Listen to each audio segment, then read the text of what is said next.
I feel like you still get that to these like now, to this day, because ultimately when you haven't played the game at a high level, there's always going to be that element of suspicion.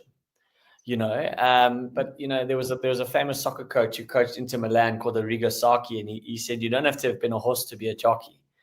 So my view is that I obviously need to understand the sport that I'm working in at an elite level, which I do, I think, but I don't need to be an expert in cricket or rugby.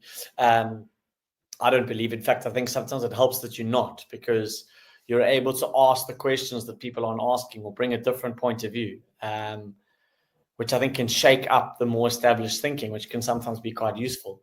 So sure, in terms of sort of memorable moments, I think I've always had memorable moments. I think, I think about going into places feeling quite nervous. I think about the first time I was going to go to work with the Stormers. I was young, I was 26, and I had to go and drive to Belleville in my little Opel Corsa and sit in front of Habana, Jean de Villiers, Jacques Fourie, Dwayne Vermeulen, these Skalkberger, and basically tell them what I do and how I'm going to help them. And Rasmus was a director of rugby at the time, so he got me there. He gave me the opportunity to work there, which was great, and I'm always grateful to him for that. But I remember that being pretty intimidating. It was a funny story. I remember when I had to do my first workshop with the Stormers, and the players were sort of streaming into the team area, and I was standing at the back.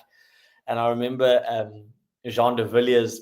You can edit this out, but if you want. But I remember Jean de Villiers walking up to me, whispering in my ear. He went, "This is your World Cup final, buddy. Don't fuck it up."